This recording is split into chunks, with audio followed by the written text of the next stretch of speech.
Thank you very much. Good evening. I'd like to call the meeting to order and acknowledge that we are in Treaty 1 territory, the home and traditional lands of the Anishinaabe, Innu, and Dakota peoples, and in the national homeland of the Red River Métis. Our drinking water comes from Shoal Lake 40 First Nation in Treaty 3 territory. My name is Ian Mann, and I'm joined via Zoom on the panel with Ms. Lynn Nesbitt. Mr. Doug Marks is attending in person, and the assessment department personnel today is Ms. Karine de Roquigny. The administrative personnel attending are Fran Picoto and Ms. Twinkle Sharma. We will be hearing applications for revision of the assessment roll in accordance with the Municipal Assessment Act. The matters for which revision is requested have been described in each application, and we will limit discussion to those matters. The statements that are made at this hearing are sworn testimony, and anyone speaking to the matters must be sworn in. Be advised that comparisons of assessments of properties are not considered evidence of market value by the Board of Revision. The Board of Revision is appointed annually by Council and is independent of it and the City Administration. It makes its decisions on the basis of the evidence provided at this hearing and issues a written order that will be mailed to all parties as soon as possible. Please note that the board's decisions with respect to an application may be appealed to the Manitoba Municipal Board if the matter pertains to assessed value or classification, or to the Court of King's Bench if the matter pertains to the application of exemptions from taxation. Should you wish to appeal, information on how to do so will be included with the board's order. With respect to the hearing process, I will confirm the points of appeal with your property to be addressed with each applicant following the swearing in. We will then have the assessor's testimony followed by questions that the applicant may have, and then the applicant's testimony followed by questions. Each side will have an opportunity to summarize if they wish. Once all of the evidence about an application has been brought forward, the applicant may leave. The process will repeat for each item on the docket today. The session will close after all of the applications have been heard, and the board will deliberate in private and make its decisions. You will receive the board's decision by registered mail or email as soon as possible. As information, all public hearings are live streamed, recorded, and will be part of the public record. Today, we will be hearing items 1, 3, 6, and 8 on the docket. Ms. Picoto, will you please affirm the assessors and the applicant's testimony? Certainly. Madam Assessor, please state your full name. Karine de Roquigny. Do you affirm that the evidence you're about to give at this hearing is the truth, the whole truth, and nothing but the truth? I do. Thank you. Mr. Applicant, please state your full name. Jared Story. Do you affirm that the evidence you're about to give at this hearing is the truth, the whole truth, and nothing but the truth? I do. Thank you. Thank you. Ms. de Roquigny, the first item that we'll be dealing with is number 1 on the docket, street address 90 Paramount Road. Can you please introduce that property and provide your evidence from the brief? Thank you. Of course, thank you, Mr. Chair. File number 24-1691, roll number 14062878100 for the address of 90 Paramount Road. We are defending the assessed value of $4,522,000 for the 2025 roll year based on the reference date of April 1, 2023. It consists of one building with 12 premises with 1 story.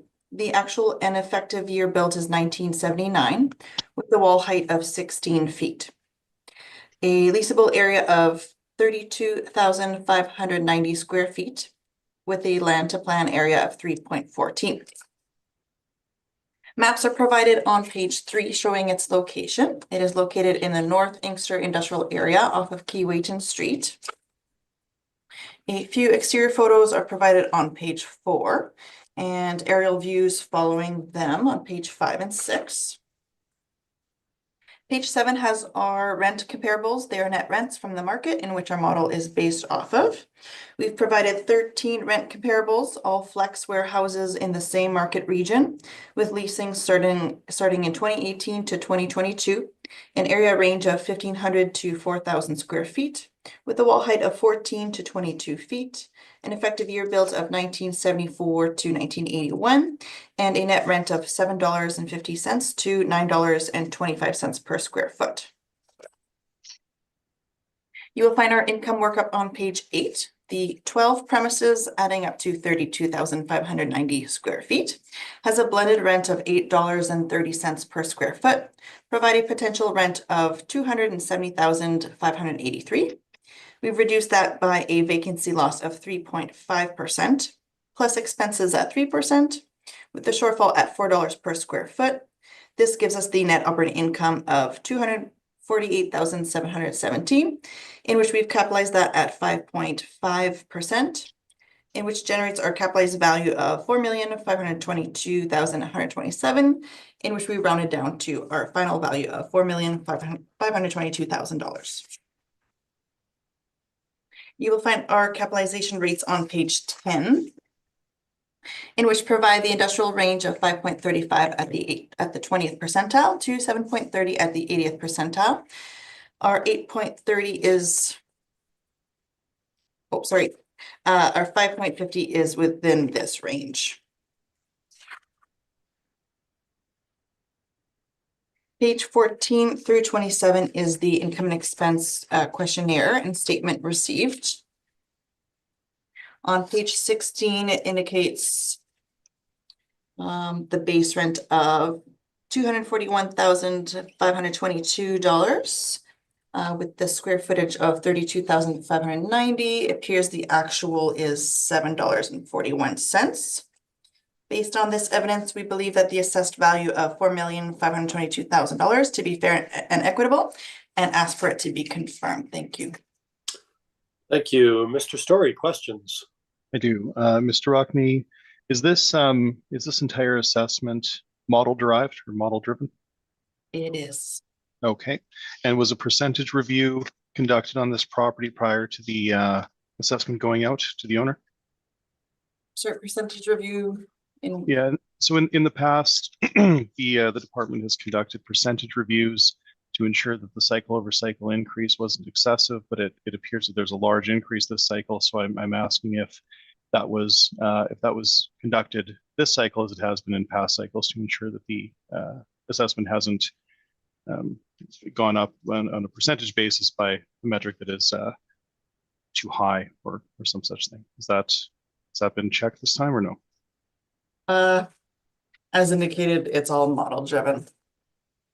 Okay. Okay. And this is can we consider this an irregular parcel, but a fairly standard flex warehouse? Is that your understanding? Yeah, I believe so. Okay. Now, in terms of the rent comparables, I see here actually that your brief says subject property leases, no subject leases found, but you do indeed have all the leases and they are included in your brief. Did you review them to ensure that the modeled rent that's being applied is commensurate with the actual contract rent in place? Sorry, Jared, would you be able to repeat that question? Yeah. So, okay. So on page 2 of your brief, it says no subject property leases found. But then further on in your brief, you have the INEs that include the rent roll. So you do have the leases in place, correct? Correct. Okay. Did you review them, the leases in place, to ensure that they were in line with what the model was outputting? They are in our system. They are definitely in our system, but we do what we have in place what the model is driven. Okay. And in terms of these rents that you've used, is there any reason to use rental indicators from other properties as opposed to contract rents in the subject property?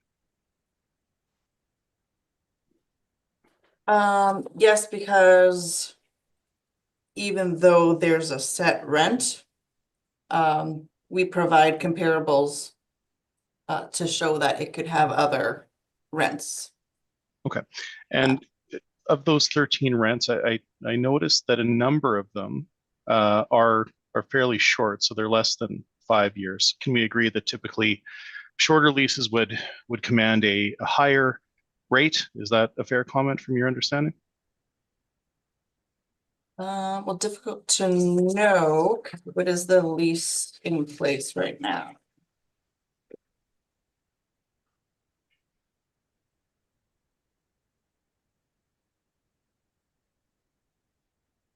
I think there's a bunch of premises, right? So it's going to be difficult to break it down with all the different kinds of lease agreements that they have. Okay. That's fine. I'll leave that for my presentation. But in terms of the rent comps that you've provided here, are you aware that the average, if you total them and average them out, the average is $8.06? Are you aware of that? Of all the comparables? Nope, I did Yeah. not that way. Okay, that's fine. Okay. In terms of the vacancy, did you review the history of vacancy in this property? Nope, I did not. As far as I was concerned, there was no vacancy issue. Okay. At the reference date, there are indeed 2 vacant units totaling 4,600 feet. It's just over 14%. You aware of that? Do see that now, but it's hard to say how long that those 2 premises have been vacant. Okay. And in terms of the vacancy that's been output by the model, does the city have any evidence as to why that, or to support that vacancy input or that output by the model? It's automatically generated unless advised otherwise that there's some critical issues. Okay, and page 10, this is the city's cap rate evidence. And so there are no, just to be clear, there are no sales to support the range that you're supporting of 5.35 to 7.3. Is that correct?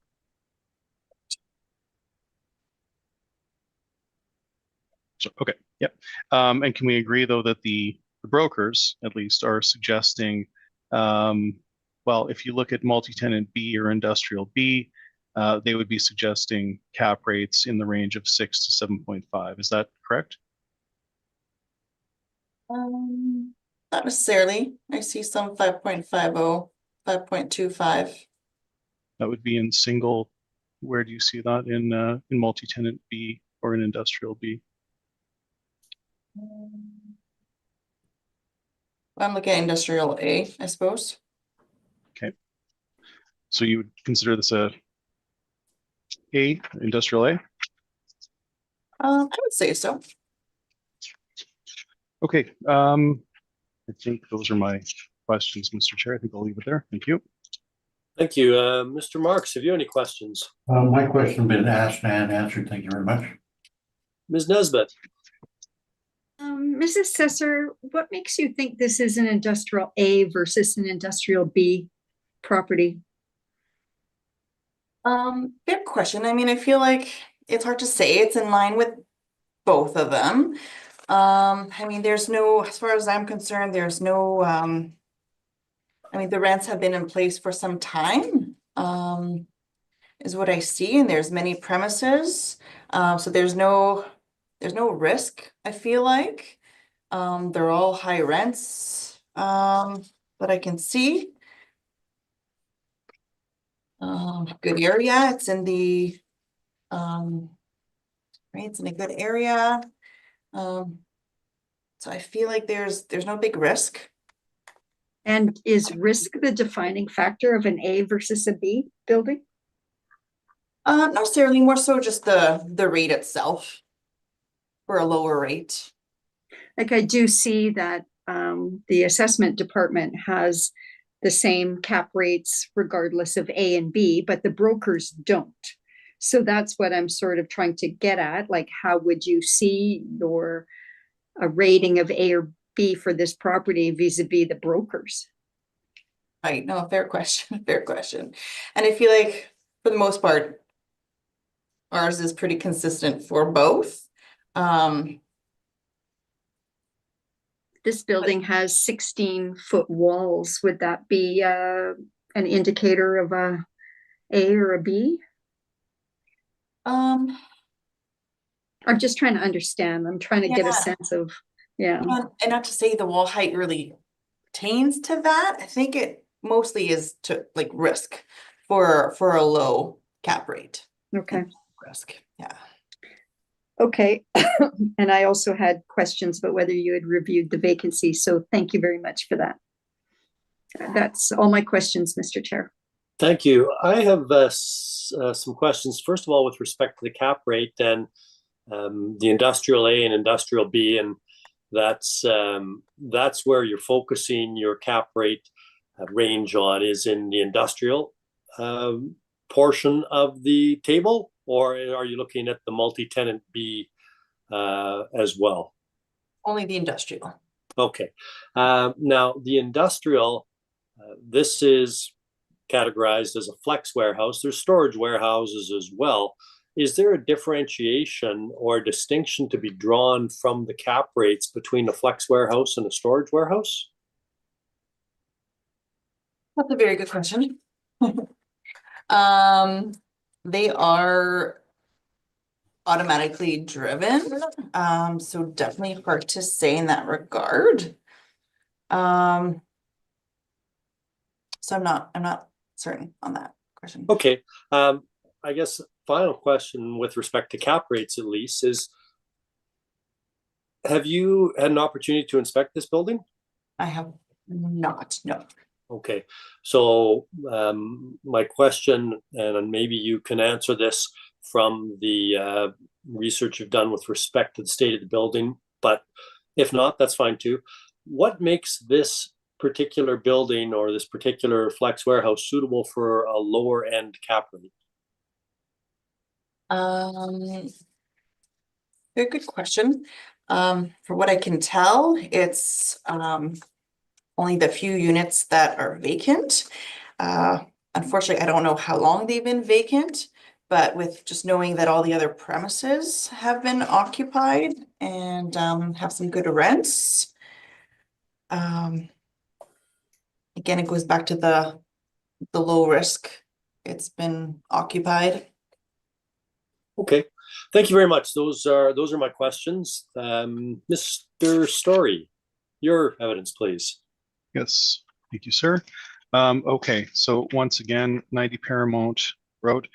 This is an industrial B building. Under no circumstance would this be considered an A.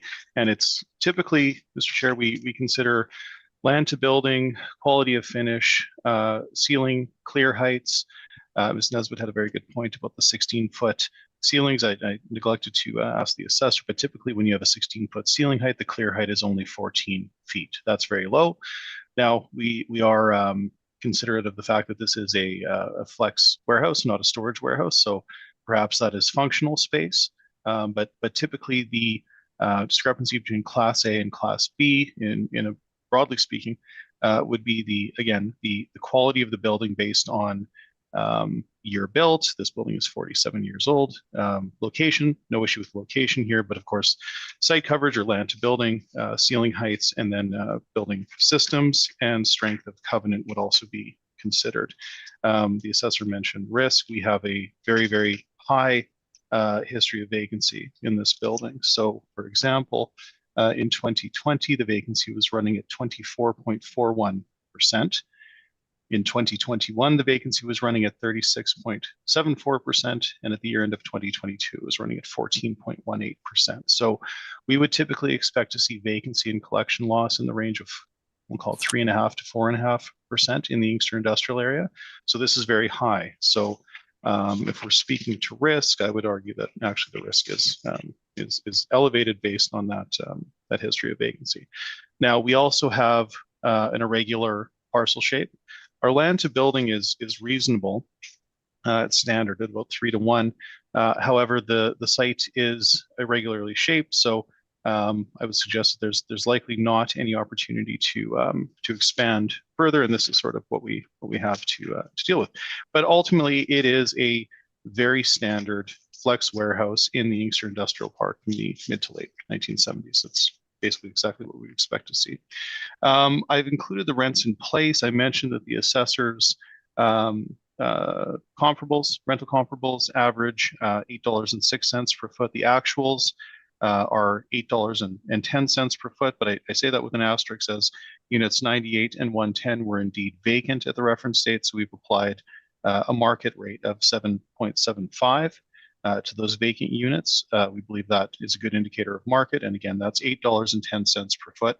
So we believe that to be a good indicator of the value. The city is modeled $8.30, but we believe $8.10 is more reasonable based on the actual rents in place. We have provided you with some additional rental comps. However, I've put a lot more weight on the contract rent in place. If we are to look to other buildings, then you may have to make some adjustments to ensure that you're comparing apples to apples, whereas the actual contract rents in place, specifically in this scenario, from our perspective anyway, would be considered the best indicator of market for this space.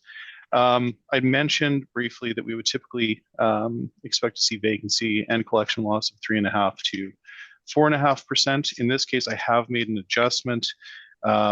I have included just a quick snip from my data here. You can see the year-end vacancy for 2021 and 22 that I had mentioned. And again, it did run from 14.18 to 24.41, or sorry, to 36.74. So substantially higher vacancy than we expect to see.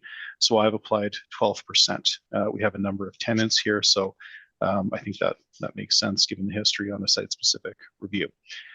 We've provided you with our capitalization rate study for industrial properties as a standalone, and it has indeed been summarized for you in terms of our conclusions. So effectively, we track the compression in the market by asset class, cycle over cycle, and we've determined, well, you can see on my page, on my cap rate conclusion page, that we talk about investment grade A, B, or non-investment grade. This would be investment grade B. This would be considered a B quality building. Most of the industrial properties in the city of Winnipeg would fall into that cohort. So we've applied 6.5, and we've determined the appropriate cap rates for these properties should run between 6.5 to 7.5. So we have included, or we've applied 6.5%. We do mention the additional risk factors that we would consider. We have a wall height that is less than or equal to 14 feet. Well, we have a clear height of 14 feet. So that is a bit of an issue. And that land to building is only slightly higher than 3 to 1, I should say. So we haven't made any site-specific adjustments based on those factors. Our only atypical adjustment that I will suggest to you that we've made here is that vacancy allowance, as we do have a higher propensity for vacancy in the property. So we should consider that in a site-specific review. So ultimately, with the rents in place, market vacancy of 12%, which is elevated above market, and a 6.5 cap rate, we come to an indicated market value at the reference date of $3,224,000, and that is based on an NOI of $209,539, a cap rate of 6.5%, and again that income value then is calculates to $3,223,670, which we then of course round to $3,224,000. The balance of the brief includes the building details, so that's all included there for you, as well as the rent roll. So supporting the rents in place. So we do respectfully submit, Mr. Chair, that the value for this cycle not exceed $3,224,000. And with that, I'm happy to take your questions, and I thank you. Thank you, Mr. Story. Ms. de Rocquigny, have you any questions? Yes, I have a few. Mr. Story, in regards to your cap rate comparables, couldn't help but notice that a few of them were higher than the leasable area. Do you still consider them good comparables, even though they're a lot higher in the square footage? Sorry, you're asking if the comparables that the sales that we've used or that we've reviewed, if they have a higher square footage? That has any indication? Yeah, so sure. So we haven't used these as direct comparables. So yeah, I think this is a very, very good indication of the sales in the industrial market. It's supported by the brokers. So yeah, no, I feel very comfortable in our cap rate conclusions. We're not suggesting that any of those inputs are necessarily directly comparable, but rather indicate the range of sales in the industrial universe as of the reference date. So the 6.5% makes good sense from our perspective on this property. Yeah. Our next question is in regards to the vacancy aspect. Are you aware of the reasoning of the vacancy issue that they've had for those 2 units? What do you mean the reason, as opposed to just turnover and having to market the space for? Yeah, No, that's what we would expect to see in these flex warehouse type properties with a number of units. Now, why it's higher? No, I'm not sure. That appears to be. It doesn't appear to be a blip or some such thing. It does appear to be sustained over a number of years. So that is simply the reality of this property. We do see that occasionally. We'd like to see lower vacancy, but we have to deal with the reality of the situation, and that is what's happened in the market with this property. So no, not sure how to answer what the reason is. I think it's just a standard market behavior. because I couldn't help but notice, but it was those 2 units that are the only ones that have remained vacant. And not to your No, knowledge. that's not correct. The vacancy was higher in 2021. The vacancy was higher than it is in 2020 as well. So it's not simply the 2 units. It would be more than that. And to your knowledge, the owner wouldn't have been using the space. It's just remained fully vacant. No, the owner was not using the space. That is vacant space. Okay, those are all my questions. Thank you. Thank you. Ms. Nesbitt, questions? I do have questions. This is on your cap rate study, Mr. Story. Yes. So I'm looking at page 18 of your cap rate study. Yep. Does Altus base its cap rate study on these 5, or cap rates based on these 5? No, not just simply based on these 5 sales. We look for good, clean sales that we believe are good indicators of market. We look to outside sources. So we review the broker's material. We consider our previous position, the broker's previous studies.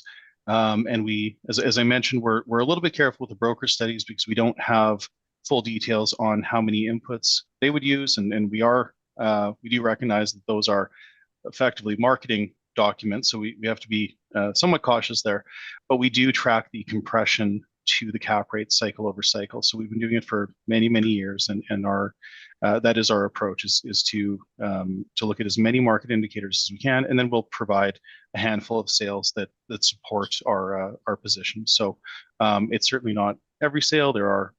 I'm sure there are other sales that have not been included, but we do take great pains to find sales that are clean between. Yeah, and that was my other question. How many sales are there?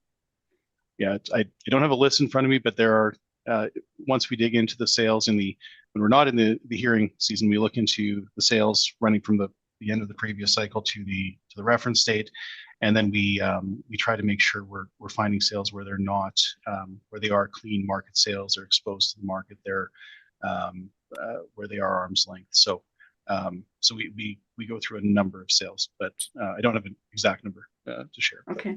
How did you choose these specific ones then? So we looked for sales that were we thought were clean. They were exposed to the market, and we had enough data where we could actually calculate or impute a cap rate.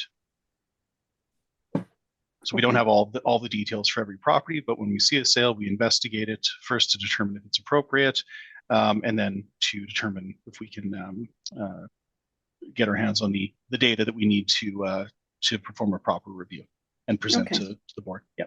Okay, thank you for that. And did you inspect this property? Have you been in it? I have not. Unfortunately, it's simply a matter of time at this stage of the cycle. So I've not had an opportunity, but we haven't made any adjustment for condition. We're just assuming that everything is standard to good. Okay, thank you, Mr. Story. Thank you. Mr. Marks, have you any questions? Yes, I do. With the wall height being an equivalent of 14 feet or less, and other indicators, that would make this a B industrial?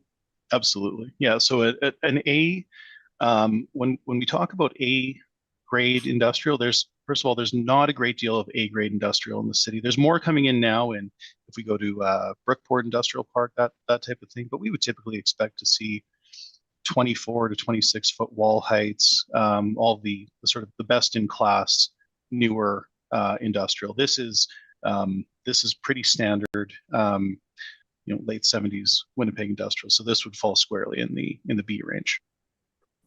So because of the different risk factors involved with this particular building, that would get the cap rate higher then, is that correct? Yeah, the cap rate should be higher if we have a property where, well, the age life, I mean, if we look at a property that's, I believe we said 47 years old, for this property, the expected useful age of an industrial property is probably somewhere in the 50 to 60 year range if we look at Marshall and Swift. So if you do own that property, you would expect there would be a higher degree of maintenance required to maintain it. And you would not be necessarily competing for the highest rents in the market. You're looking for tenants who would be looking for more functional space. So all of those factors go into determining whether a property is an A or a B, but this would certainly be a B. Okay, thank you for that. And one other question, the vacancy loss is up 12%, but the vacancy rate was actually higher than that. And how many years was the vacancy rate higher? Yeah, so I looked at the last three. That's a good point. I didn't look beyond the last three. That's sort of a typical practice to look to the previous 3 years and then try and stabilize them. So I didn't use 24 or 36 or some such thing, but I think the 12% ultimately makes sense based on the history of vacancy. And if investor were to purchase this property, if they were to look at the history of vacancy, I don't think they would be going to the low end of market. I think they would be more realistic about something north of 10%. We also have to consider collection loss. So I'm not sure that the model considers bad debt and collection loss in their vacancy calculation, but we certainly do, and that's typical of market. Thank you very much. No further questions, Mr. Chair. Thank you. I have some questions, Mr. Story, with respect to the cap rate study as well, and again focusing on page 18. Yep. I'll just wait till you get to it. I've got it. Yep. Okay, I'm looking at the chart, geographic area, wall height.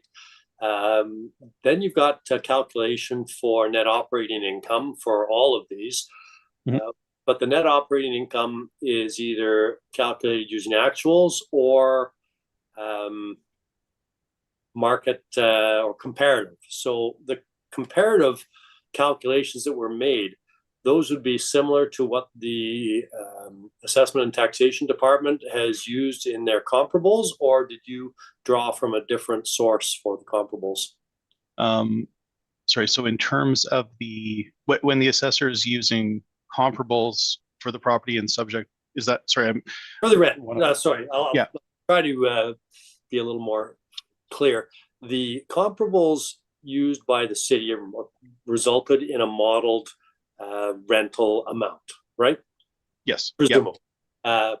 And I know it's not fair to ask you how the city's model works, but your modeling with respect to the comparative rentals was done in 3 instances on that. That was done on Hutchins Street, Wall Street, Warman Road. So those net operating incomes were calculated based on market rents and not actuals? That's right. So that's if those don't have, so in some cases we'll have owner occupied space. So there's not a clean lease in place, but we have to look to market for comparables and then apply what we believe to be a market rent on that space. I suppose the difference, and I think I understand what you're getting at, when the city is imputing rents for properties that are tenanted with contract rents, that seems a little well, it seems a bit odd. We have contract rents in place that are, I don't believe there's any reason to not use them. And in some cases, the assessor may even use rents from this building to support the valuation of another building. So we don't see any reason to adjust the rents in 90 Paramount. Now, in some cases, we will. So if we find that rents are not at market, we will adjust them to market, and that may be an upward or downward adjustment. But to answer your question, Mr. Chair, when we are looking to these sales and imputing a cap rate by determining the NOI, we are indeed looking to market for comparable properties and applying those market rents. And that we've been pretty transparent with you. We've shown you the comparables that we've used for each of those in our workups. So that is, but you're quite right. That is how we've completed that process. Yeah, and just another question with respect to the cap rate, and I'm just going to ask you to define the term clean sales with respect to the calculation of, or using those for calculation of cap rate. Would those clean sales have proceeded through land titles in the usual course, or would they have been, some of them dealt with privately? Or we don't typically use share sales unless we have explicit permission from both sides. I believe these are all land title sales, and I think that's that would be preferable, at least from my perspective, because then it's public and it can be viewed and whatnot, and there's not I think that if we're given the option, then it is better to use sales that go through land titles and to avoid share sales where possible. Okay, thank you. I don't have anything further. Ms. de Rocquigny, have you any summary? I do not, thank you. Thank you. Mr. Story, summary? Yeah, just very quickly, Mr. Chair, we believe that the rents in place are a very good indicator of market for this property. We believe that the vacancy should be adjusted to reflect the site-specific issues with the property, and once again, that cap rate that's been applied by the city is far too low. This is not a Class A building. This is a Class B building. So I will leave it there, and I thank you very much. Thank you. Having heard the evidence, we will conclude this matter then and move to number 3 on the docket. That's the street address of 1865 Burroughs Avenue. Ms. de Rocquigny, can you please introduce this property and provide your evidence? Certainly. Thank you, Mr. Chair. File number 24-2805, roll number 140646207000 for the address of 1865 Burroughs Avenue. We're defending the assessed value of $4,808,000 for the 2025 roll year based on the reference date of April 1, 2023. It consists of 2 buildings with 2 premises with 1 story. The actual and effective year built is 1974 with a wall height of 13 to 19 feet. There's the first building built in 1974, consists of 50,859 square feet, has a wall height of 19 feet. And the second building, the same year, 3,965 square feet, has a wall height of 13 feet. A leasable area of 55,573 square feet. Land to plan area is 1.79. Maps are provided on page 3 showing its location. It is located in the Inkster Industrial Park off of Keewatin Street. A few exterior photos are provided on page 4 with aerial views following them. Page 7 has our rent comparables. They are net rents from the market in which our model is based off of.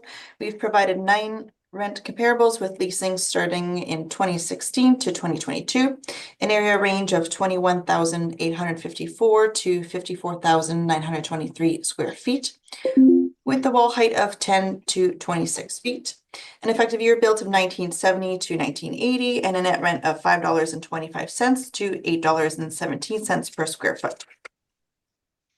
You will find our income workup on page 8. The 2 premises adding up to 55,573 square feet has a blended rent of $5.70 per square foot, provide a potential rent of $316,525. We've reduced that by a vacancy loss of 3.5%, plus expenses at 3%, with the shortfall at $4 per square foot. This gives us the net operating income of $288,504. We've capitalized that at 6%, in which generates our capitalized value of $4,808,400, in which we've rounded down to our final value of $4,808,000. You will find our capitalization rates on page 10, in which provide the industrial range of 5.35 at the 20th percentile to 7.30 at the 80th percentile. Our 6% is within this range. Page 12 shows interior alteration permits with a $150,000 value. Some site and floor plans to follow. A blank income and expense questionnaire on page 16. However, on page 17 includes the completed income and expense questionnaire. with a net rent of 26,600 a month, which becomes 319,200 annually with a $5.74 rent. We do have page 19, similarly, it shows here $5.75 rent with that calculation. Based on this evidence, we believe that the assessed value of $4,808,000 to be fair and equitable, and ask for it to be confirmed. Are there any questions? Thank you. Mr. Story, have you questions? I do. Mr. Rockney, this is all model drives as well, with no overwrites or changes by anyone from the department. This is simply the model's work. Is that fair? Correct, yes. Okay. Okay, so I'm slightly higher than you on the rents, so I'll leave that alone. Now, in terms of the vacancy, for this property, the owner has indicated to you in their INE that as of May 1 of 2023, Unit B would be going vacant. So that's just under half the property, correct? Here, so yes. And post-reference. Is that not post-reference, May of 2023? Yes, but it is part of the 2022 mailer. So you're quite right. It would be changing post-reference, but it was known within the date. But yes. Okay. Yep. Mr. Rockney, looking on page 1 here, we have wall heights of 13 to 19 feet. And then we have a very, very low land to building ratio of less than 2 to 1. Is that, does the model consider that in the application of the rents or the cap rate, or is that captured anywhere? And if so, where? Good question. It would definitely be captured in our rents.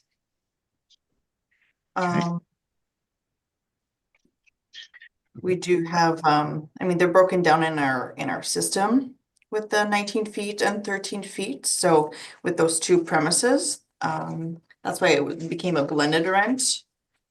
And shouldn't that low land to plan be captured in the cap rate by the model?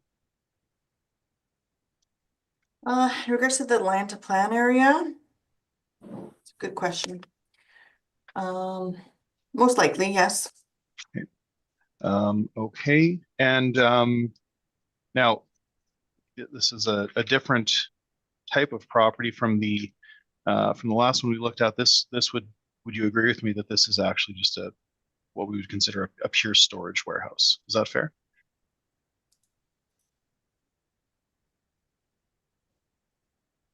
It's a different type of property. We have it as a distribution warehouse, so it is different. Okay. Okay. Well, if it's a distribution warehouse with a land to plan of 1.79 to 1, that would be a problem. But okay. So, but to be clear, the tenants, the two tenancies, can we agree? One was storing tires, simply tire storage, and then Robert Beery is it's millwork and custom cabinetry. So it's doorknobs and handles and latches and wood. Is that your understanding? My understanding that it's Commonwealth plywood that occupies most of the space. No, it's actually the total tire. You have it on page 13. You can see there. Unit B was total tire. So that's the tire storage, and your permit that you've included here. I think it's a alteration or occupancy permit, but it does talk about storing tires. And previously, it was a fertilizer mixing building. That changed. Let me just take a quick peek.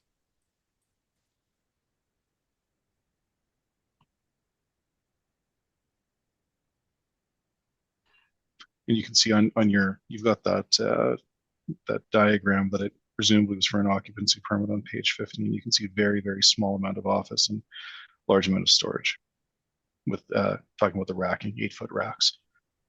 Yeah, I do see that, and I'm not sure why we have plywood company in our system at the moment. Okay. that's, that's fine. I just wanted to establish that for the board, but I think those are my questions, Mr. Chair. Thank you. Thank you. Ms. Nesbitt, questions? Yeah, I'm going to focus on the cap rate since that seems to be the real area of distinction here. I'm just curious, Mrs. Assessor, perhaps you can explain it to me. I'm looking at the previous property. It's in the Inkster area. This is in the Inkster area. They have similar zoning. They're both warehouses. Not really sure significance of the different types. One has a cap of 5.5 and the other one is 6. What are the factors then that would drive a higher cap rate for this property? I mean, definitely, Mr. Story had a point with the land to plan area. And I note that the other one, yeah, a higher for sure. Higher. Yeah. Yeah, it's higher, so that's a better property with that. Okay. The effective year built is 1979. This one's 1974. So yeah, and I think possibly the type of property, with this one being distribution warehouse. Does the square foot play into it? This is bigger. Yeah, definitely it would. But also the breakdown of it with the different units. This 'Cause has there's only- 2. Yeah, it's only in 2. Could it be broken down into more units, would you think? I don't think so. I think it's the division is only 2. Okay. Not 100% certain. But whereas the first one, there's a lot more premises to be rented. I feel like So that which one would be riskier? riskier, I think, would be the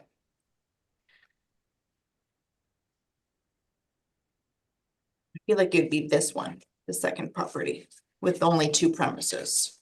Okay. I had another question, but all of a sudden it's out of my brain. Okay, well, thank you for that. If I remember it, I will ask again. Certainly, Thank please, you. please do. Mr. Marks. Yes, just one on the access to the loading dock areas. Would this also come along with the cap rate difference between the last one and this one? Your question is regards to the loading area being different? Is that correct? The only reason being, I mean, your land to Land to plan? quite a bit smaller than the last one was. Yeah, so it's not as ideal, this one, because of the land to plan area, whereas our first property, So would that lead to a higher cap rate? it would have an effect, yeah, with the cap rate. Okay, no presumably. further questions, Mr. Chair. Thank you. I have one with respect to the type of building this is and the generally speaking cap rates. Would a storage warehouse generally attract a higher cap rate than a flex warehouse? Or would that even be something the model would consider? The model would definitely consider it because it's a different type. As to how it actually takes it, I'm not 100% certain. And again, it's just one of the many features that it would take into account. Yeah, it's hard to say. Okay, thank you. And this would be, I think I don't know if you mentioned this, but I'm going to ask anyway.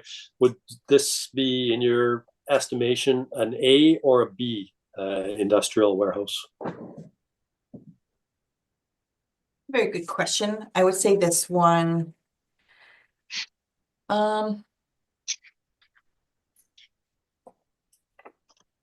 Yeah, it's a fine line, and we we have it as the same, right? The same. Okay, fair enough. Okay, thank you. I don't have anything else. Mr. Story, your evidence, please. Yes, sir. Thank you. This is a weak B. This is getting into non-investment grade territory, so we treat it as such.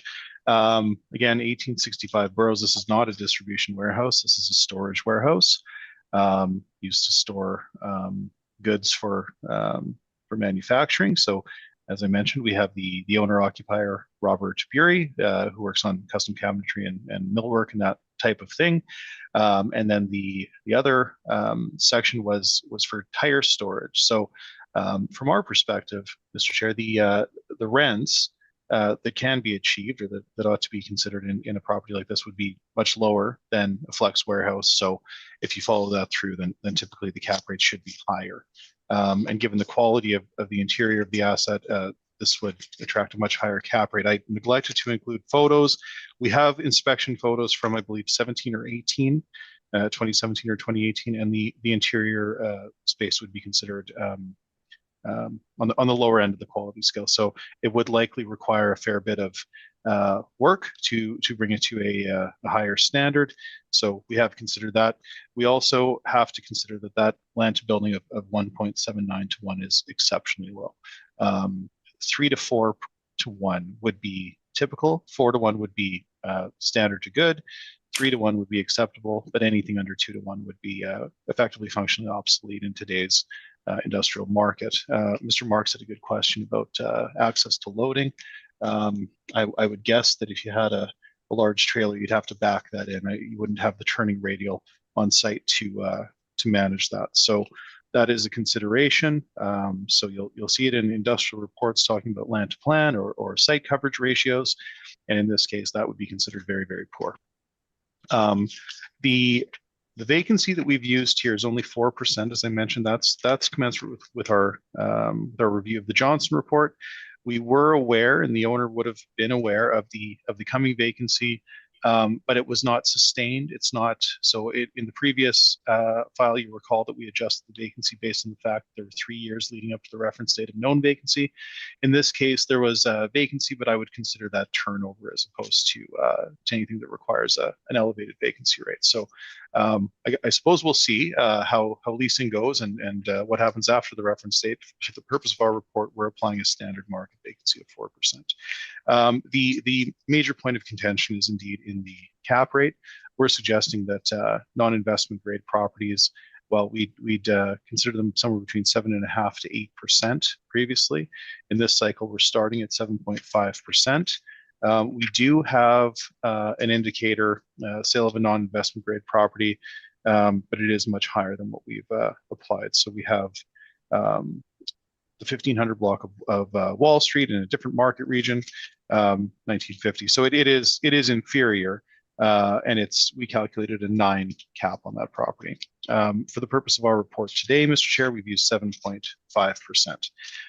We do note, of course, that we have to consider location and external factors, the site size, building condition, and remaining useful economic age life, configuration and layout, and then, of course, the strength of covenant, the income forecast, and then I've mentioned again the wall heights, and we've also considered the very, very low land to plan. So based on our review of this property, our NOI we've calculated is 286,809, capitalized with a 7.5% cap rate, leads us to an indicated market value of $3,824,000. Again, that's $3,824,000, and we believe that to be well supported.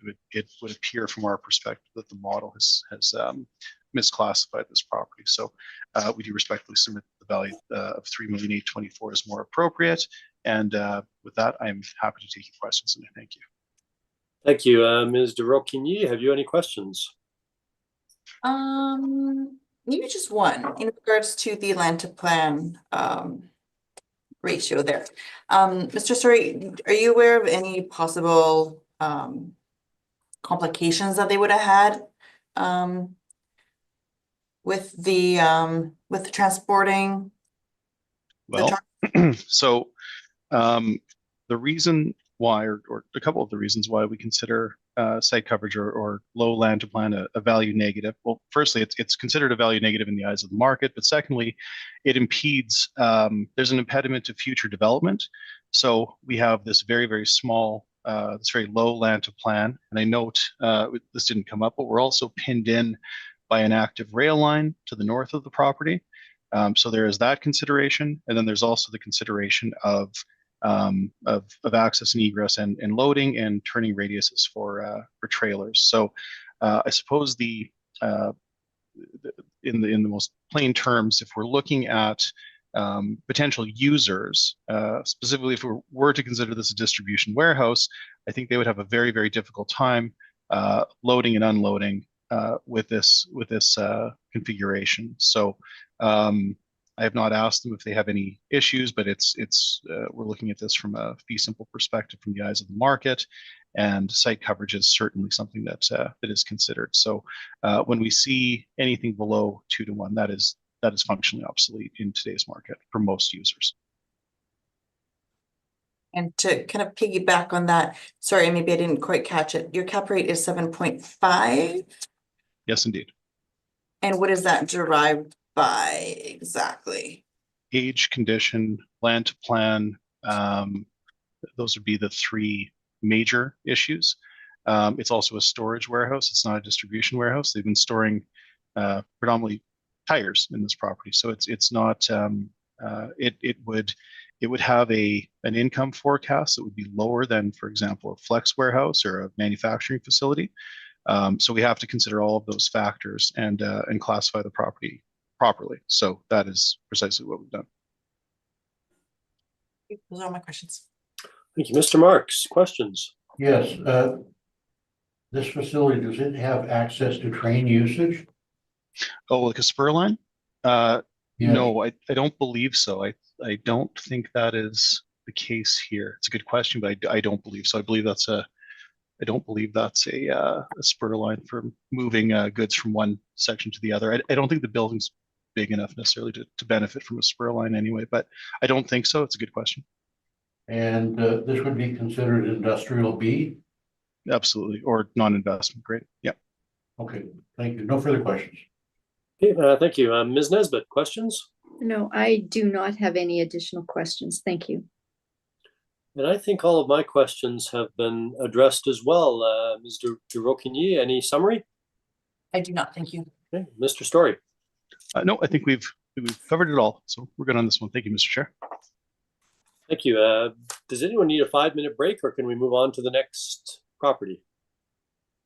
Whatever you'd like. Mr. Chair, just very quickly, 65 Muir, just so you're aware, we will be confirming that or requesting confirmation. So okay, that's at number 8 on the list. okay. So then if we're prepared to motor on through, then Mr. Roquigny, can we please turn to item 6 on the docket? That's 1429 Mountain Avenue. Can you please introduce the property and provide your evidence on that matter? Of course, thank you. File number 24-3208, roll number 14041626 for the address of 1429 Mountain Avenue.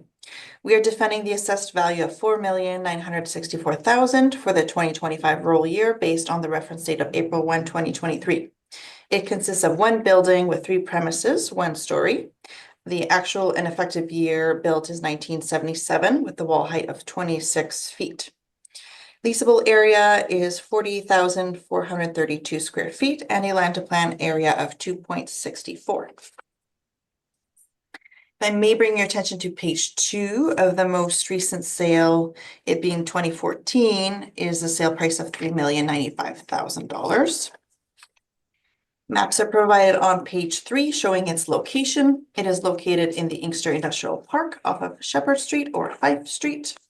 Exterior photos on page 4 and aerial views page 5 through 6. Page 7 has our rent comparables. They are net rents from the market in which our model is based off of. We've provided 9 rent comparables, all flex warehouses in the same market region, with leasing starting in 2019 to 2022, an area range of 9,028 to 21,854 square feet, with a wall height of 11 to 26 feet, an effective year built of 1974 to 1979, and a net rent of $6.40 to $8 per square foot. You will find our income workup on page 8. The 3 premises adding up to 40,432 square feet has a blended rent of $7.63 per square foot, provide a potential rent of $308,305. We've reduced that by a vacancy loss of 3.5%, plus expenses at 3%, with the shortfall at $4 per square foot. This gives us the net operating income of 282,929. We've capitalized that at 5.7%, in which generates our capitalized value of 4,963,667, in which we've rounded up to our final value of $4,964,000. You will find our capitalization rates on page 10, in which provide the industrial range of 5.35 at the 20th percentile to 7.30 at the 80th percentile. Our 5.7 is within this range. Page 12 has a permit for interior alterations back in 2015 with a 80,000 value, as well as 51,000 value on the next page, and 10,000 more on page 14.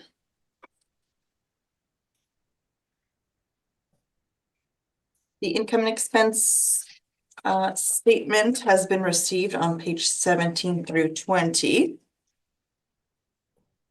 With the base rent of 24,140.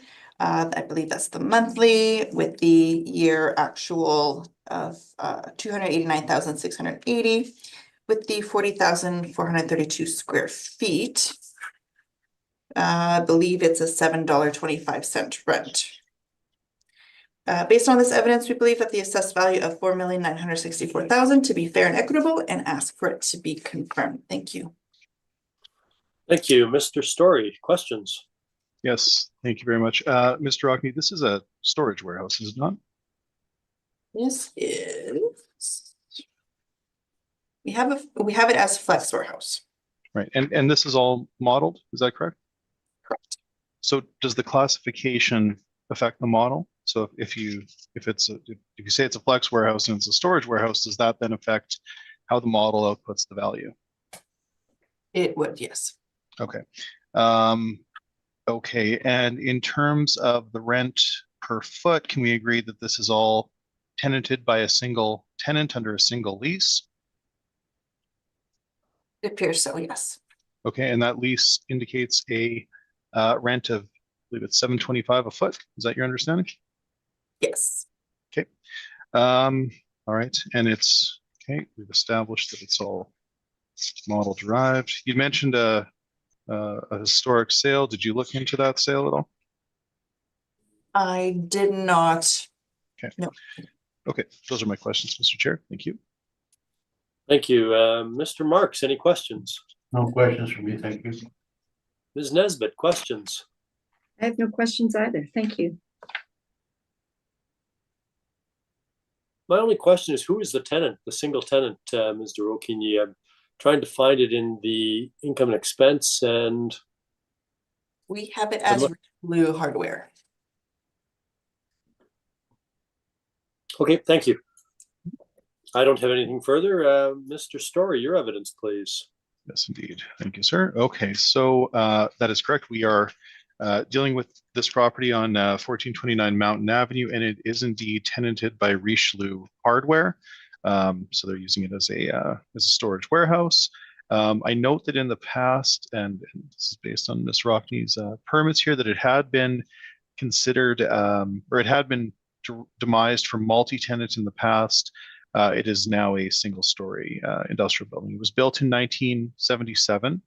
And we do have this issue of the very, very low, or the reasonably low land to building ratio at only 2.64. However, we do have favorable wall heights, and we have masonry construction. So those would be considered positive elements. The rent in place starts in February of 2020. So that is certainly that would be germane to our reference date. So we believe that to be a very good indicator of the market for the space. It's a 5-year lease. We've included other market rental indicators in the Inkster Industrial Park, and those indicate an average of $6.71 and a median of $7. So despite the fact that there may be an argument that the contract rent is just a touch above market, we are using the contract because we do believe that it is the best indicator for the space. Vacancy and collection loss for this property, we've used 4%. Again, we've provided you with the the Johnson report. Now, this is interesting based on the fact that it has been multi-tenant in the past and is currently single tenant. I did notice that the single tenant vacancy by rate in Inkster, vacancy rate by single tenant in Inkster is 2.5%. If you consider it multi-tenant, it was 4.5%. And then the overall vacancy in Inkster without considering collection loss is 3.6%. So our evidence supports that 4%. So we have applied 4% vacancy in our calculation. Now I've worked this up with a 6.5 cap. However, on reviewing it further and based on the comments that we've made today about the different cohort that we've, or the elements of the different properties that we've looked at today, I'm going to reduce that cap rate to 6.25%. I think that the 6.5 may be slightly too aggressive given the fact that we have a couple of positive features here that have to be considered.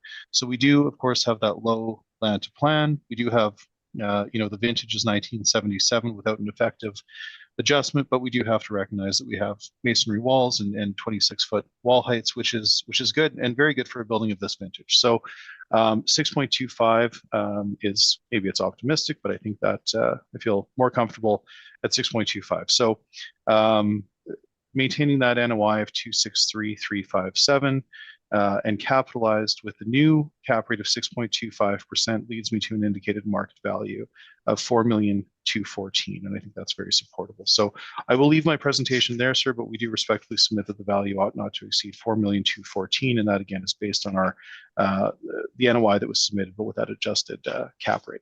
Thank you very much. Thank you. Questions, Ms. de Roquigny? I do not for this one. Thank you. Ms. Nesbitt, questions? No questions. Thank you. Mr. Marks? And none for me, thank you, Mr. Chair. As reluctant as I am to let you off this easy, I don't have any questions either. Any summary, Ms. de Roquigny? I do not. Mr. Story, summary? No, I think we've said it all in the different files. So thank you very much, everyone. Okay, then we will conclude that matter, having heard the evidence, and move to number 8 on the list. That's the street address of 65 Muir Road. I see as well on this from the agenda that there is an application or an allegation of non-cooperation and request for relief under Section 53 of the Municipal Assessment Act. I also note that Mr. Story has indicated that he will be seeking confirmation. Does that affect the department's request for non-cooperation, Ms. de Roquigny? It does not. No, we were going to remove that for this one. Oh, okay. So you're going to remove your request is to remove that? Yes. Okay. Then what I'll get you to do, please, is introduce the property and provide your summary. And then we'll hear from Mr. Story and determine whether questions will be required. Certainly.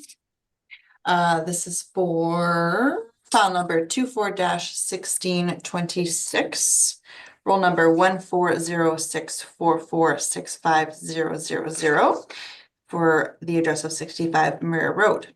We are defending the assessed value of $5,269,000 for the 2025 roll year based on the reference date of April 1, 2023. It consists of one building with 8 premises and 1 story.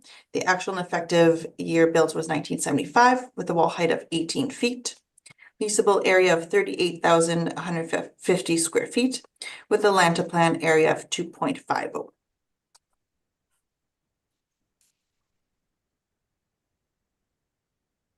I'm gonna skip to page 15 with the maps that we've provided showing its location.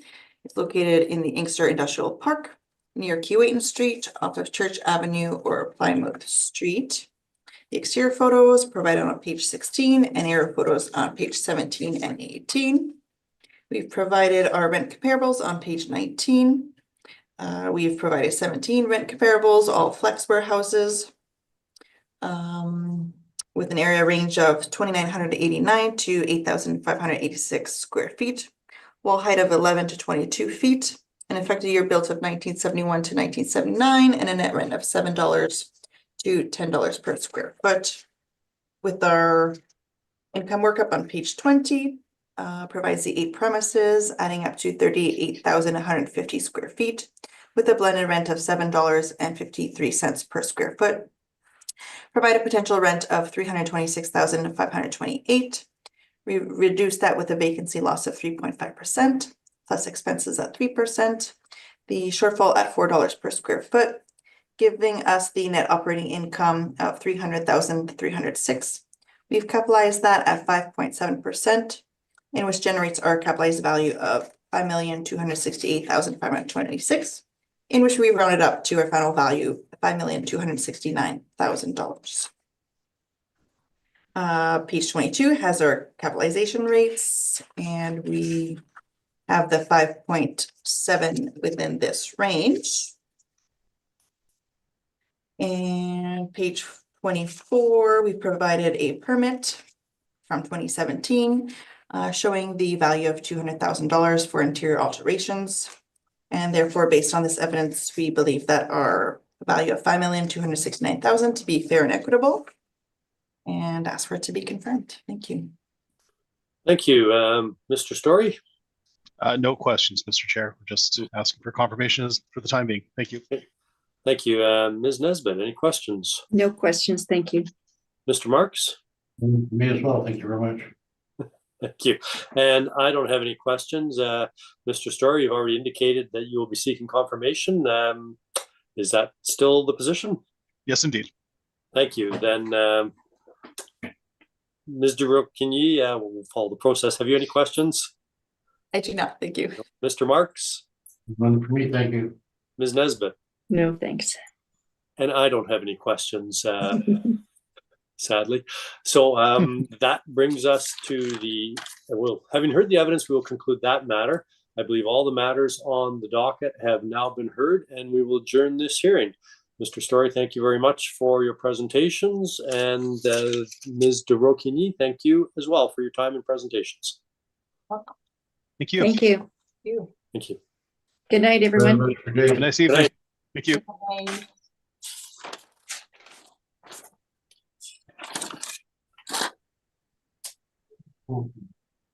Maybe what we can do is take 5 minutes when we're off